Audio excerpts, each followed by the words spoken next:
They say the devil doesn't come with horns and a pitchfork. He comes as everything you've ever wanted. For me, that was my husband, Ethan Sterling. We had the south of Houston Street loft, the Hamptons weekends, the life straight out of a magazine. I was 7 months pregnant with our first child, floating on a cloud of bliss. I believed our life was a fortress of love. But a fortress can be brought down by the smallest, most insignificant thing. In my case, it wasn't a wrecking ball that shattered my world. It was a single diamond stud earring, one that didn't belong to me. Life for Emily Sterling was a meticulously curated masterpiece. Their duplex apartment in south of Houston Street wasn't just a home. It was a feature in Architectural Digest. Floor-to-ceiling windows offered a panoramic view of a city that felt like their personal kingdom. The walls were adorned with art. She had personally selected a nod to her past life as a gallery curator before she dedicated herself to building a home with Ethan. Ethan Sterling was the kind of man who seemed sculpted from ambition and charm. At 35, he was a rising star in New York's cutthroat real estate development scene. He had a magnetic confidence that drew people in and a smile that could disarm the most hostile boardroom. To Mia, he was more than a provider. He was her partner, her best friend, the man who would kiss her growing belly each morning and whisper promises to their unborn son. They were in the final stages of preparing the nursery. It was a serene space, painted in soft shades of cloud blue and dove grey. A custom-built crib of solid oak stood in the centre, and a mobile of hand-carved wooden animals hung above it, a gift from a trip to Vermont. Mia would spend hours in the plush rocking chair, one hand on her stomach, feeling the gentle flutters of the life inside her, and dream of the moment Ethan would place their son in her arms. "It's perfect, isn't it?" Ethan had said just last night, wrapping his arms around her from behind as she stood admiring the room. He rested his chin on her shoulder, his hands mirroring hers on the swell of her belly. Everything is perfect. And it was, or so she believed. The illusion began to crack on a Tuesday afternoon. Ethan had returned late from a business trip to Chicago, claiming exhaustion. He'd dropped his travel bag by the door, given her a perfunctory kiss, and headed straight for the shower. It was a small deviation from their usual routine. Normally he'd regale her with stories from the trip, his victories in meetings, the annoying clients. But she chalked it up to fatigue. As she unpacked his bag to do his laundry, a routine act of care she'd always performed. Her fingers brushed against something small and hard in the dop kit's side pocket. She pulled it out. It was a single earring, a small, elegant diamond stud set in platinum. Mia's heart gave a painful lurch. It wasn't hers. Her own jewelry was classic and understated, mostly gold heirlooms from her mother. She didn't own anything like this. She held the tiny object in her palm. It was so small, yet it felt as heavy as an anchor, pulling her down into a cold, dark place. Her mind raced desperately, searching for a logical explanation. A gift for her. Maybe a surprise. But Ethan was terrible at surprises. His excitement always gave him away. And why would a single earring be tossed carelessly into his wash bag? She walked into the bedroom. Ethan was out of the shower, wrapped in a towel, scrolling through his phone. "Hey, you," he said, smiling, though his eyes didn't quite leave the screen. "Hi," Mia replied, her voice strained. She held up the earring. "I found this in your bag. Is it a surprise for me?" She tried to sound playful, hopeful, but a tremor of fear laced her words. Ethan glanced up. For a fleeting microsecond, A flicker of panic crossed his face before his smooth, practiced composure took over. He chuckled a sound that didn't reach his eyes. "Oh, that. Must be something from the hotel cleaning crew. You know how things get mixed up in laundry services. I'll toss it." He reached for it, his movements a little too quick, a little too eager to dismiss it. But Mia didn't hand it over. She closed her palm around it, the sharp edges of the setting digging into her skin. A hotel cleaner's earring. A platinum-set diamond stud. It was a lie. A sloppy, insulting lie. "Right," she said, her voice barely a whisper. "The cleaning crew." She didn't press further. Not then. She knew instinctively that a direct confrontation would only be met with more lies, more gaslighting. Ethan was an expert negotiator. He could talk his way out of anything. But the earring was a crack in the facade of their perfect life, and as she lay in bed that night, feigning sleep, while her husband breathed evenly beside her, Mia felt a terrifying certainty. She had to look deeper. She had to know what was on the other side of that crack, even if she feared it would swallow her whole. The gilded cage had suddenly grown cold, and its golden bars felt like ice against her skin. The next few days were a masterclass in deception on both their parts. Mia played the role of the serene, expectant mother discussing baby names and Lamar's classes. Ethan played the devoted husband, attentive and affectionate, perhaps a little too much so. He brought her flowers for no reason, offered to give her foot massages, and complimented her pregnancy glow with a new fervor. It was a performance, and Mia was a captive audience to a play she never wanted to see. Her investigation began with a gnawing suspicion that felt like acid in her stomach. She started small, paying attention to his phone. It was now always with him, face down on the table or tucked into his pocket. The password, once a shared anniversary date, had been changed. When she casually asked about it, he'd waved it off. "New company security protocol. They're making us all use biometrics now." Another lie, smooth and plausible. The breakthrough, if one could call it that, came on a Friday night. Ethan was at a charity gala for his company. He'd sent her a picture of himself in his tuxedo, smiling broadly next to his boss with the text, "Wish you were here, beautiful. Thinking of you and our little man." Mia's heart ached. Part of her desperately wanted to believe him, but the earring in her jewelry box, hidden away like a dark secret, wouldn't let her. Fueled by a surge of adrenaline and dread, she went to his home office. They had a shared family iPad synced to his iCloud account. He often used it to review blueprints on a larger screen. She prayed he hadn't thought to log out. He hadn't. Her hands trembled as she opened the Messages app. The synced blue and grey bubbles began to populate the screen. And there it was. A thread with a name she didn't recognize, Chloe Vance. The messages went back months. "Chloe, you were amazing last night, still buzzing. Ethan." The feeling is mutual. Chicago was worth it just for that. "Chloe, did you get home okay?" Hope the wife didn't ask too many questions. "Ethan." She suspects nothing. She's too busy nesting. The word nesting hit her like a physical blow. He was using her pregnancy, her love for their child, as a cover for his deceit. She scrolled further, her vision blurring with tears. There were photos, Chloe.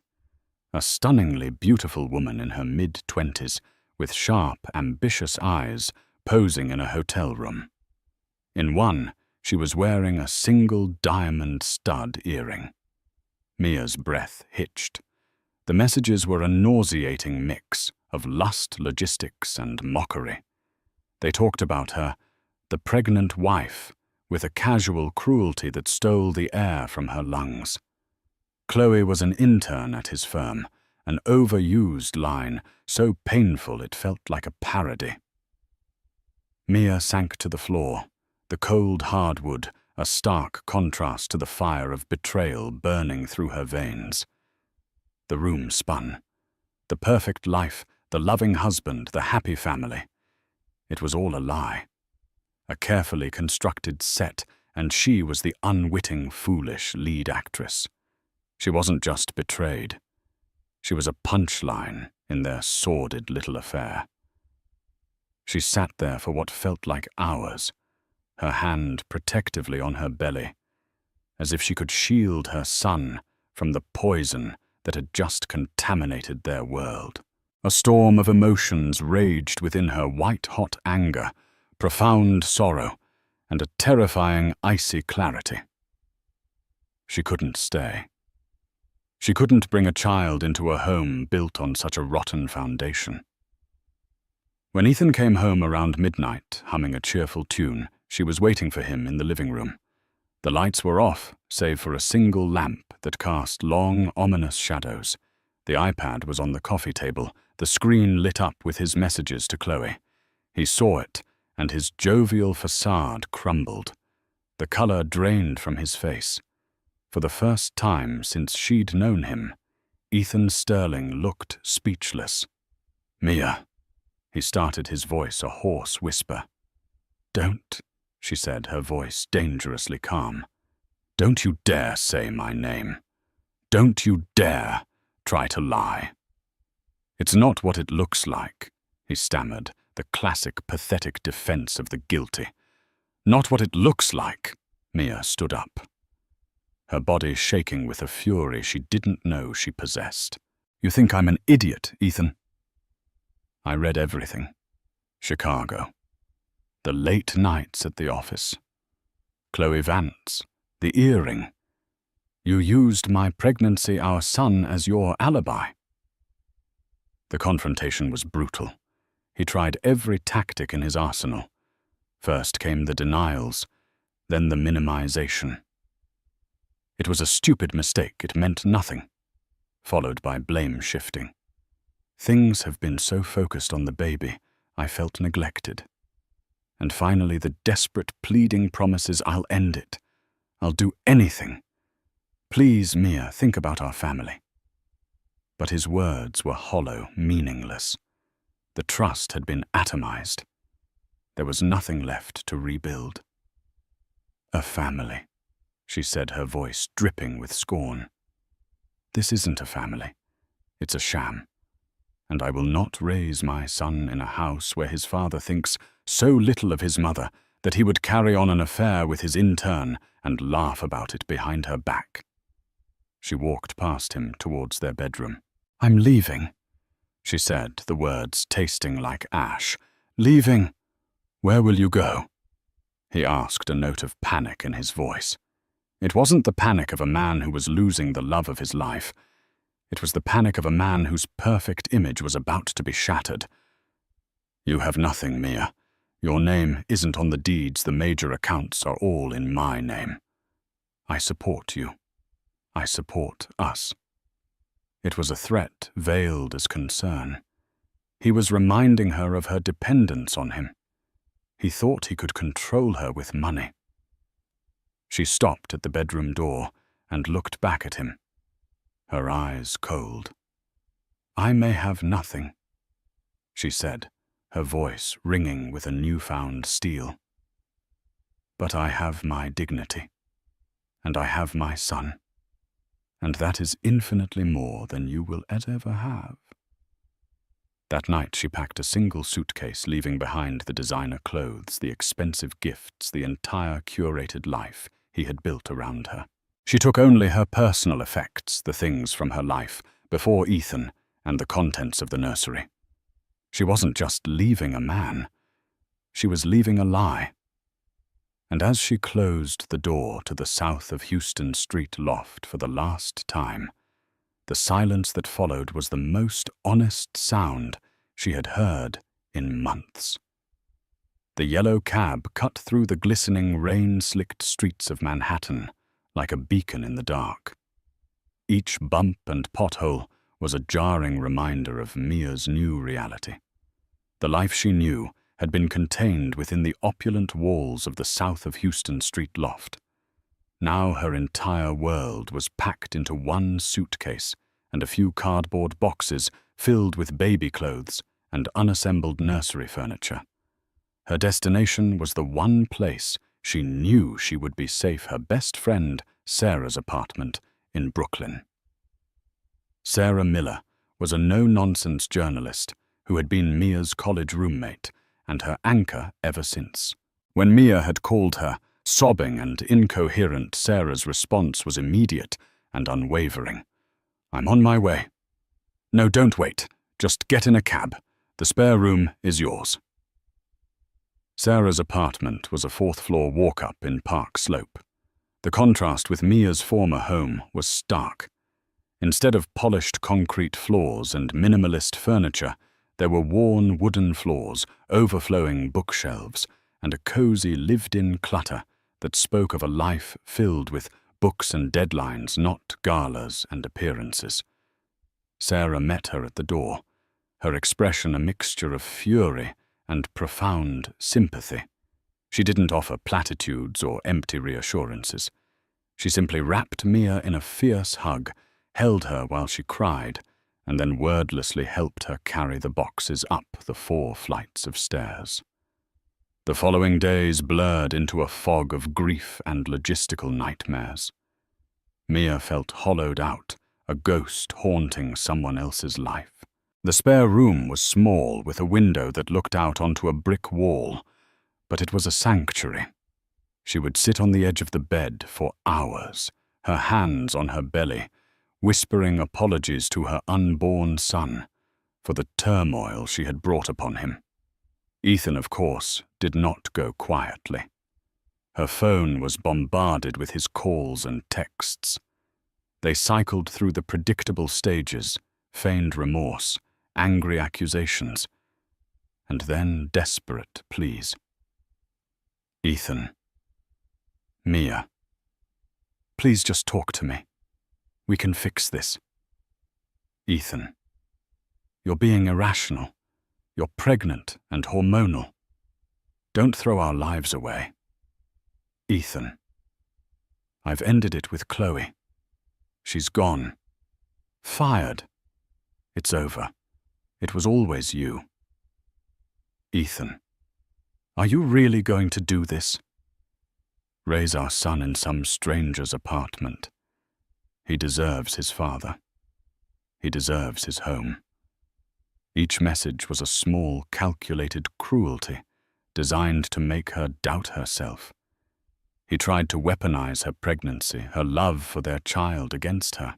He even had his lawyer send a letter, a formal, intimidating document that spoke of parental rights and marital assets, subtly reminding her of how little she had in her own name. The sterling fortune, the empire he was so proud of, had been structured to protect him. Their prenuptial agreement, which she'd signed without a second thought in a haze of love, was ironclad. It entitled her to a modest, one-time settlement, enough to live on for a year or two, but a pittance compared to his wealth. He had designed their life to ensure she could never leave. Mia showed the letter to Sarah, her hands shaking. "He's right," Mia whispered, the fight draining from her. "What am I going to do? I'm 7 months pregnant. I have no job, no savings to speak of." Sarah snatched the letter from her, her eyes blazing. "No, we are not doing this. He's a coward trying to scare you. You are the smartest, most resourceful person I know. You were a brilliant curator before you met that parasite. This isn't the end, Mia. This is a reboot." Sarah became her fortress. She fielded the calls from Ethan, blocking his number. She made sure Mia ate, even when grief had stolen her appetite. She set up a consultation with a fierce female divorce lawyer who looked at Ethan's letter with a predatory grin. "Oh, he wants to play hardball," the lawyer, Ms. Diaz, had said. "Good. I love a challenge." Despite this bubble of support, Mia felt an overwhelming sense of vertigo. Her future, once a brightly lit path, was now a terrifying void. The stability she had taken for granted was gone. One day she was planning a baby shower with a guest list of New York's elite. The next she was applying for Medicaid and trying to figure out how to assemble a second-hand crib in a room barely big enough to hold it. The shame was a constant, suffocating companion. The friends she shared with Ethan, the society women she'd had lunch with, were now a source of anxiety. Whose side would they take? She could imagine the whispers, the pitying looks. Poor Mia. He left her while she was pregnant. Or worse, she must have done something to drive him away. To protect herself, she isolated herself, her world shrinking to the confines of Sarah's apartment. One afternoon, a week after her escape, a thick cream-colored envelope arrived, forwarded from her old address. It was addressed to Emily Sterling, née Emily Croft. The use of her maiden name was jarring. The return address was a prestigious law firm she'd never heard of, Finch, Blackwood and Associates, with an address on Park Avenue. She assumed it was another legal threat from Ethan, sent through a different firm to intimidate her. With a sigh of dread, she tore it open. But the letter inside was not from Ethan. It was a formal, somber notice that began with words that made no sense to her. Dear Miss Croft, it is with regret that we inform you of the passing of your maternal grandfather, Mr. Sebastian Blackwood. Mia stared at the name. Sebastian Blackwood. She had no grandfather named Sebastian Blackwood. Her mother, Eleanor Croft, had been an orphan, a struggling artist who had died when Mia was a teenager.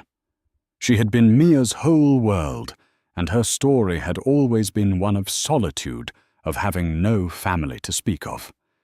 The letter continued speaking of a last will and testament, and requesting her presence for a private reading. It referred to her as the sole surviving heir. It had to be a mistake, a clerical error, someone with a similar name. Confused and dismissive, she tossed the letter onto the small desk in the corner.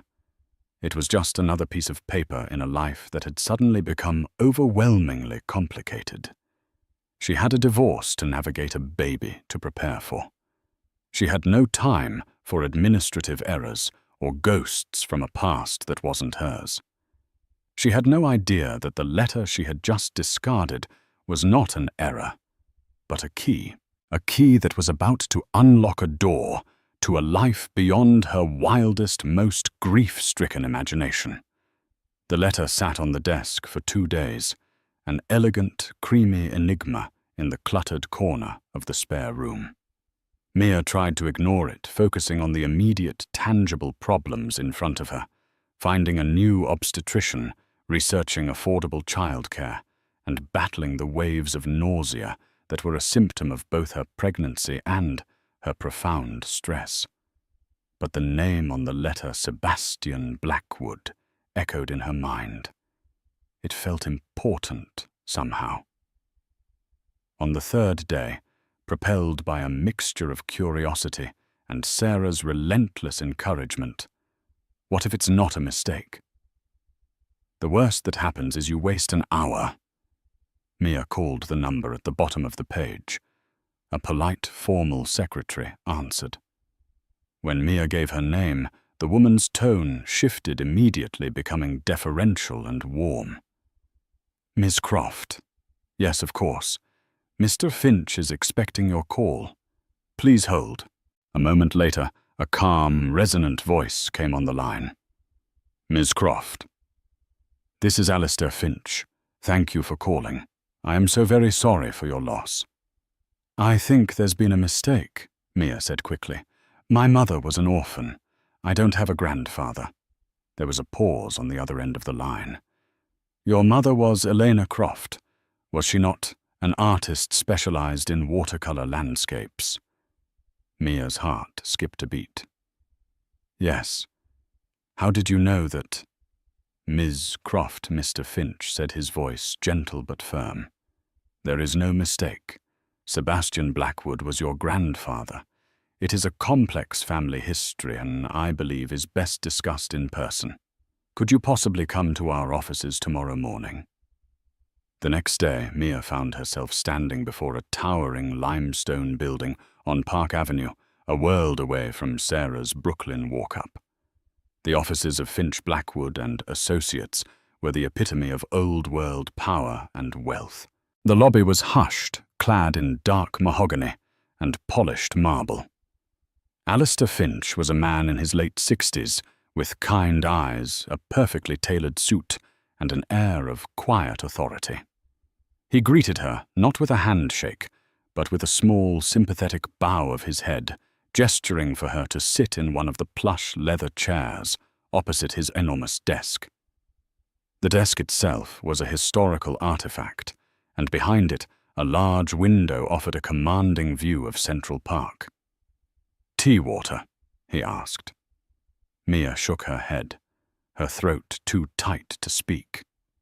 Mr. Finch began to explain, his voice weaving a story that felt like something out of a novel.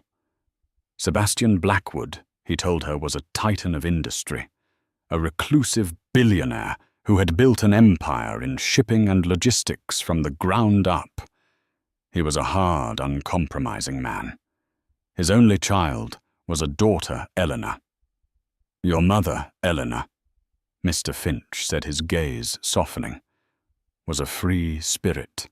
She had the soul of an artist, not a businesswoman. She fell in love with a man your grandfather deeply disapproved of, a fellow artist, your father. Sebastian gave her an ultimatum: end the relationship and take her place in the company or be cut off entirely. Elena, as you might guess, chose love. She chose her art. She walked away from everything." Mia listened, stunned into silence. Her mother, the woman who had stretched every dollar, who bought her art supplies from discount bins, was the heiress to a fortune. The story she had been told, that her mother was an orphan with no family, had been a shield, a story to protect a young girl from the pain of being rejected by her own father. They never spoke again. Mr. Finch continued, a note of sadness in his voice. Sebastian was a proud, stubborn man. He followed her life from a distance through private investigators. He knew about you. He knew when your father passed away, and when Elena herself fell ill. His pride, I believe, was his greatest regret. He never reached out. He couldn't bring himself to admit he was wrong. Tears streamed down Mia's face. Tears for the mother she had lost and for the hardship she had endured, all because of a rich man's pride. "Sebastian passed away last week at the age of 94, Mr. Finch said, sliding a thick leather-bound document across the desk. He spent the last decade rewriting his will. He left everything, his entire estate, his company, his portfolio, to his only living descendant. To you, Emily." Mia stared at the document. "Everything. What does everything mean?" Alistair Finch took a deep breath. "It means Blackwood Shipping, which is valued at approximately $9 billion. It means a real estate portfolio that includes properties in New York, London, and Geneva. It means a controlling interest in a dozen other corporations. And it means a liquid investment portfolio that, well, it's a considerable sum. Conservatively, Ms. Croft, your inheritance is valued in the range of $12 billion. The number was so vast, so astronomical, that it didn't even register. $12 billion. It was a concept, not an amount of money. The room seemed to tilt on its axis. Mia gripped the arms of the chair to steady herself, her mind reeling. Just a week ago, her biggest fear was how she would afford diapers. Her millionaire husband had tried to intimidate her with his wealth, reminding her that she had nothing. Now she was holding a document that made Ethan's entire fortune look like pocket change. I don't understand," she stammered. "You don't have to understand it all today," Mr. Finch said kindly. "My role is to guide you through this." Sebastian left specific instructions. He wanted you to have the power and the resources he denied your mother. He saw this as his only way to atone for his mistakes. He explained the next steps. There were assets to be transferred, trusts to be managed. He spoke of the main residence, a sprawling 100-acre estate in Greenwich, Connecticut, which was now hers and ready for her to move into. Mia left the office in a daze. She walked for blocks without seeing the city around her. The noise, the crowds, the yellow cabs, it all faded into a dull roar in the background of the explosion that had just gone off in her life. She wasn't just a wronged wife anymore. She wasn't a charity case living in her friend's spare room. She was an heiress. The weight of that title was both terrifying and electrifying. The void she had been staring into was suddenly filled with an impossible, blinding light. She didn't know what this new life would look like or who she would become in it.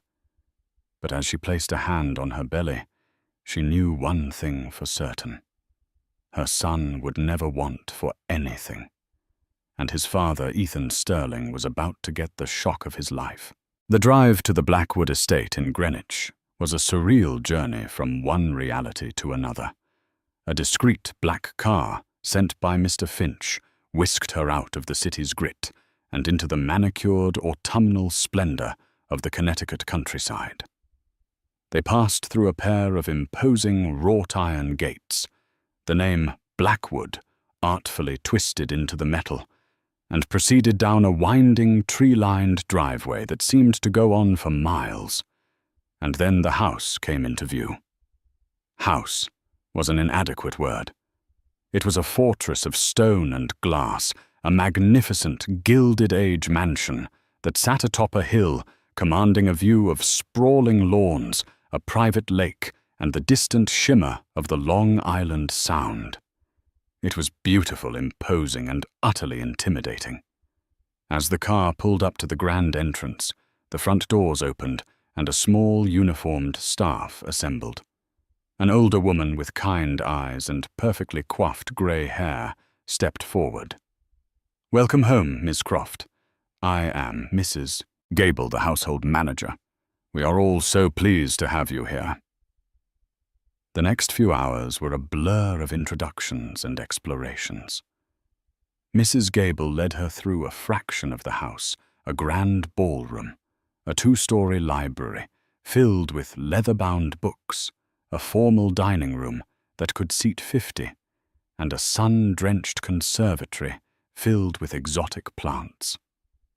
Every surface gleamed, every detail was perfect.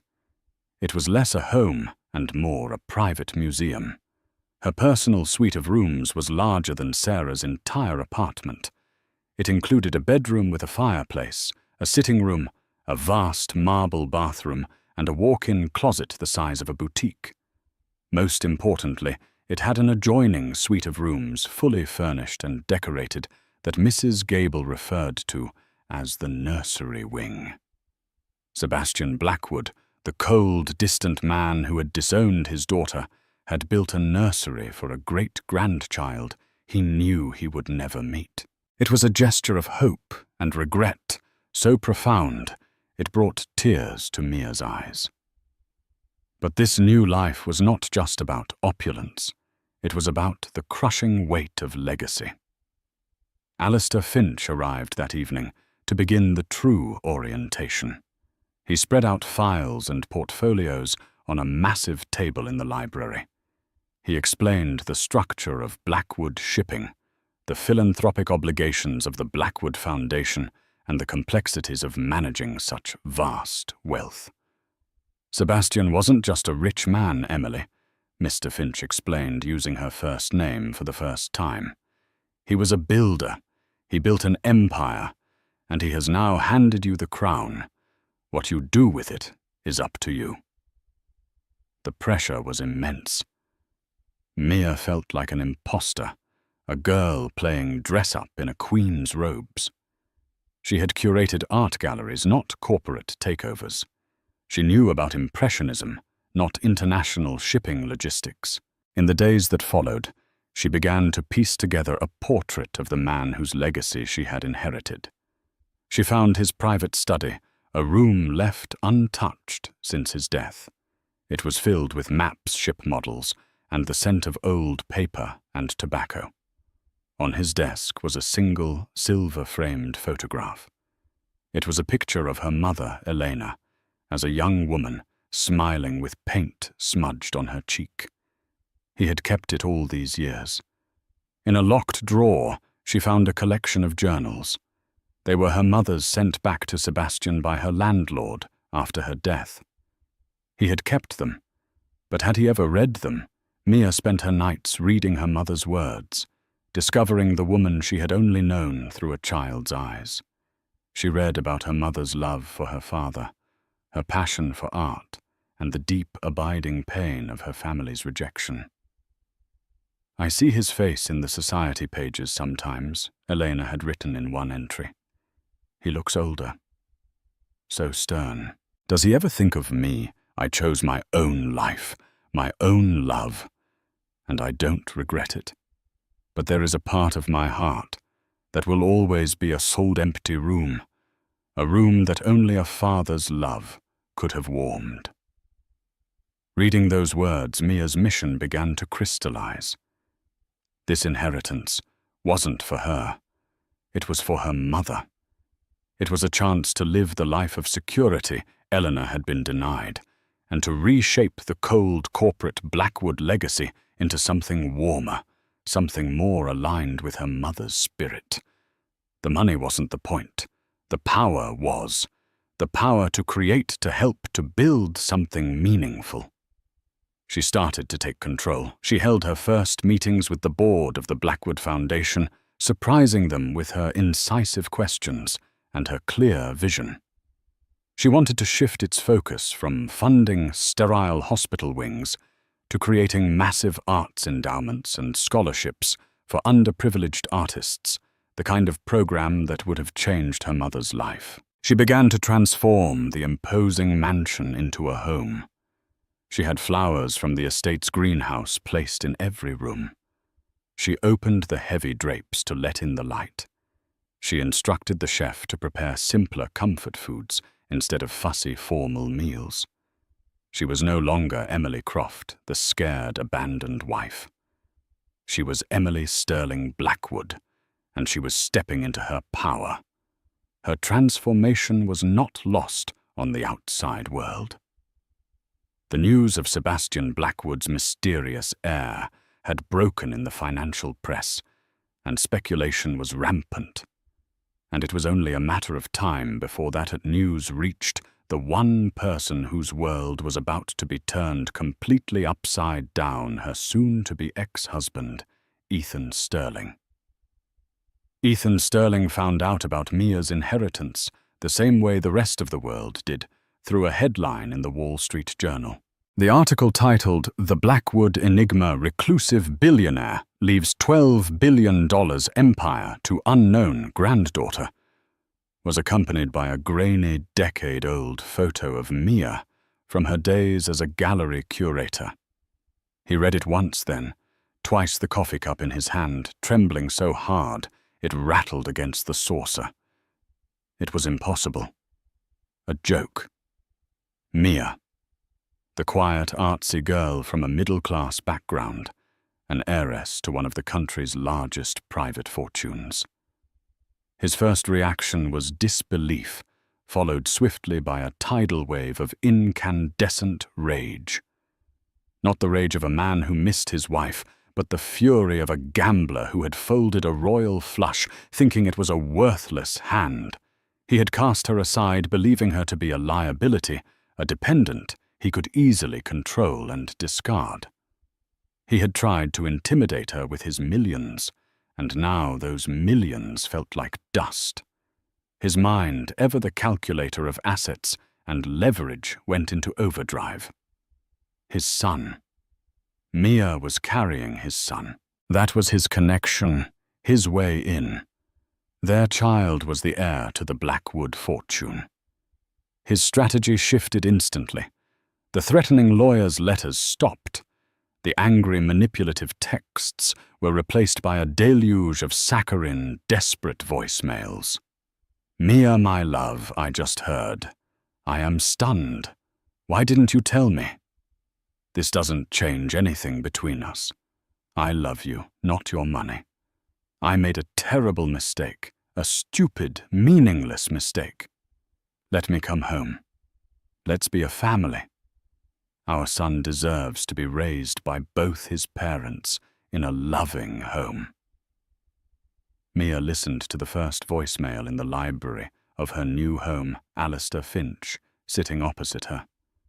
His expression unreadable.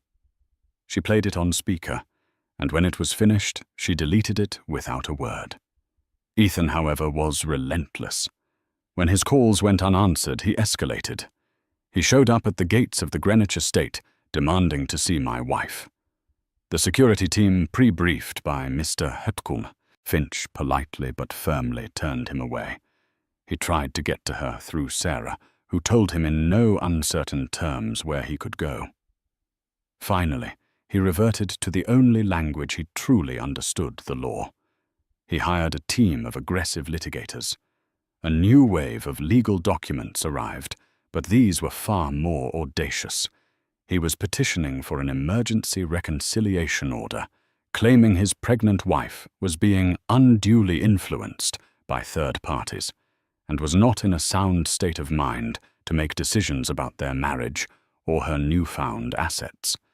He was demanding joint control over all financial decisions related to their unborn child's future inheritance. It was a breathtakingly greedy, desperate gambit. The legal battle that ensued was short and brutal. They met in a sterile conference room at Ms. Diaz's law firm in Manhattan. Ethan and his lawyers sat on one side of a long mahogany table, radiating smug confidence. Mia sat on the other, flanked by the razor-sharp Miss Diaz and the formidable calming presence of Alistair Finch. Ethan tried to speak to her directly, his face a mask of feigned concern. "Mia, this is madness. Let's stop this. Think of our son." Before Mia could respond, Ms. Diaz slid a document across the table. "My client has thought of her son, Mr. Sterling, which is why she is proceeding with the divorce on the grounds of adultery. We have affidavits, text messages, and credit card receipts proving your affair with Ms. Chloe Vance. We are prepared to make them public record." Ethan's face tightened. "Furthermore," Ms. Diaz continued, her voice like ice, "let's discuss the prenuptial agreement you had my client sign. It's quite the document. It specifically states that all inherited assets pre- or post-marriage remain the sole and separate property of the individual who inherits them. You drafted it to protect your little real estate millions from her. It seems you were quite thorough, and we thank you for that." The color drained from Ethan's face. The very shield he had built to protect his wealth had now become Mia's impenetrable fortress against him. He was trapped by his own arrogance. Alistair Finch spoke for the first time, his deep voice filling the room. "Mr. Sterling, let me be perfectly clear. You have no claim on the Blackwood estate. None. Your attempts to declare Ms. Sterling Blackwood incompetent are not only baseless but frankly defamatory. If you continue this course of action, we will respond with a lawsuit that will tie you and your company up in litigation for the next decade. We will scrutinize every deal, every permit, every tax return. The Blackwood resources, as you can imagine, are virtually limitless. It was a declaration of war he could not possibly win. His millions against her billions, his hubris against her resolve. The fight went out of him. He slumped in his chair, a deflated man. The charm, the confidence, the swagger. It was all gone, stripped away, to reveal the small, greedy man underneath. He looked at Mia, truly looked at her for the first time in this new context. She wasn't the pliant, adoring wife he had married.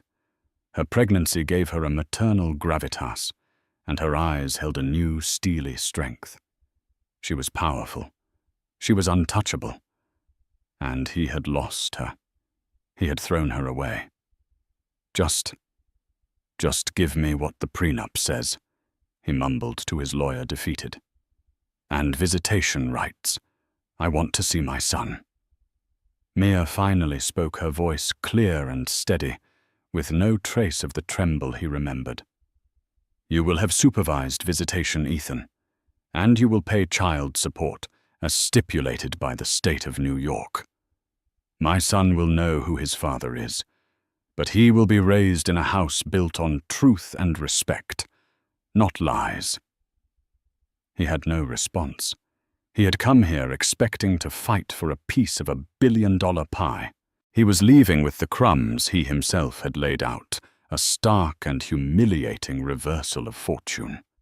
As Mia stood up and walked out of the room, leaving him in the wreckage of his own making, she didn't look back once.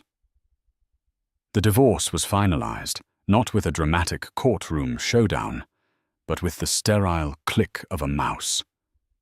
The final decree arrived as a secured PDF in an email from Miss Diaz. Mia sat in her grandfather's study, the room she had now claimed as her own, and digitally signed the document that officially dissolved the Sterling marriage. There was no pain, no lingering regret, only a profound and cleansing sense of relief, as if she had finally shed a heavy, ill-fitting coat. Ethan was now legally a stranger, a ghost from a past life. He tried one last time to breach her walls with a long, rambling email that swung wildly between bitter accusations and pathetic nostalgia. Maya read the subject line, "For the sake of what we had," and moved it to the trash folder without opening it. She would not allow his poison to touch her new world. Her focus was singular, aimed entirely at the new life stirring within her. 2 weeks before her due date, in a private suite at a top New York hospital, a world away from the crowded clinics she had been researching just months before she went into labor. Sarah was by her side, a fierce and constant presence, holding her hand, wiping her brow, and cursing Ethan's name with a creative fury that made Mia laugh through the pain. Alistair Finch, ever the loyal guardian, waited in the family lounge, looking more anxious than he ever had during a multi-billion-dollar negotiation. After 14 hours of grueling effort, a final primal push brought her child into the world. The doctor's announcement came as a gentle surprise. "It's a girl, Emily. You have a beautiful daughter." A girl. Mia had been so convinced it was a boy, so wrapped up in Ethan's narrative of his son and heir. A daughter felt like a gift from the universe, a definitive break from the past. As the nurse placed the tiny, wailing infant on her chest, Mia looked into a pair of wide, dark eyes that seemed to hold all the wisdom of the world, and she felt the last fractured pieces of her old self click into place. She was whole again, but remade into something stronger. "What's her name?" Sarah whispered, tears streaming down her face. Mia kissed her daughter's downy head, inhaling the sweet scent of new life. "Lily Hope Blackwood," she said, her voice thick with emotion. Lily for the flower that symbolizes rebirth and resilience. Hope for everything this child represented. And Blackwood, a name of strength, a name she was reclaiming from the cold grip of a patriarch, and redefining with a mother's love. The name Sterling was consciously, purposefully erased. It had no place in their story. In the months that followed, Mia's transformation from heiress to matriarch was swift and decisive. Her first major test came at her inaugural meeting as chairwoman of the board of Blackwood Shipping. She walked into a boardroom filled with a dozen silver-haired men in bespoke suits, their expressions a mixture of curiosity and deep skepticism. They saw a young pregnant woman who had inherited a position she hadn't earned. They were expecting a figurehead, someone they could easily manage. They were mistaken. Mia, dressed in a simple but elegant maternity dress, took her seat at the head of the table. She listened patiently as they presented their quarterly reports, filled with talk of profit margins and shipping tonnage. When they had finished, she didn't offer polite applause. She opened a folder and began to speak, her voice quiet, but carrying an undeniable authority. She spoke of her vision, not of dismantling her grandfather's legacy, but of evolving it. She laid out a multi-year plan for transitioning the Blackwood fleet to greener fuel sources, for implementing better labor practices for their crews, and for using their logistical network to aid in international disaster relief. One of the older board members, a man named Mr. Harrington, who had been her grandfather's contemporary, scoffed lightly. "Ms. Blackwood, with all due respect, our fiduciary duty is to our shareholders, not to saving the planet. Sebastian built this company on ruthless efficiency." Mia met his gaze, her expression unyielding. "Mr. Harrington, my grandfather built this company in the 20th century. We are now living in the 21st. Ethical and environmental responsibility are no longer liabilities. They are the cornerstones of a sustainable future. A company that fails to adapt will fail to exist. My fiduciary duty is to ensure Blackwood Shipping thrives for the next 100 years, not just the next fiscal quarter." Her command of the subject was absolute, her resolve unshakable. A stunned silence fell over the room, followed by a grudging but palpable shift in respect. Her true passion, however, was reserved for her mother's legacy. The newly christened Eleanor Croft Blackwood Foundation became her life's work. She didn't just write checks from an office. She was hands-on visiting the programs she funded. She stood in a drafty warehouse in the Bronx that had been converted into a vibrant arts collective, watching a young woman with paint-streaked hands create a mural of breathtaking beauty. The artist, a scholarship recipient, reminded Mia so much of the pictures of her own mother. This was not charity. It was justice. It was giving these brilliant, struggling creators the security and support her own mother had been so cruelly denied. Ethan, meanwhile, drifted further into irrelevance. The supervised visitations were a stark, painful tableau of his new reality. Once a month, he would sit in a bright, soulless room in a family center, awkwardly trying to hold a baby who regarded him with the same placid indifference she gave any other stranger. Maya would watch for a few minutes from behind a one-way mirror, not with anger, but with a distant clinical pity. He was a man who had traded a universe for a trinket, and the crushing weight of his miscalculation was etched onto his face. On the evening of Lily's first birthday, Mia stood on the grand stone terrace of the Blackwood estate. A gentle breeze rustled the leaves of the ancient oak trees as the sun bled across the horizon, painting the Long Island Sound in hues of rose and gold. Lily, sleepy after a day of celebration, was nestled in her arms, her small hand curled around Mia's finger. She thought back to the woman she was just 2 years ago, a woman whose entire identity was Ethan's wife. That woman had believed her perfect life was a fortress, only to discover it was a beautifully decorated prison. The betrayal had shattered her, but in the wreckage she had found a foundation of iron she never knew she possessed. She had lost a husband who saw her as an accessory, but she had gained a legacy, a purpose and a love for her daughter that was more real and powerful than anything she had ever known. Ethan had his millions.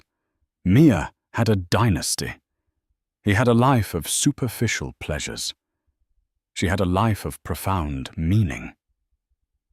She looked down at her daughter's sleeping face and felt a sense of destiny settle over her, as vast and deep as the darkening sky.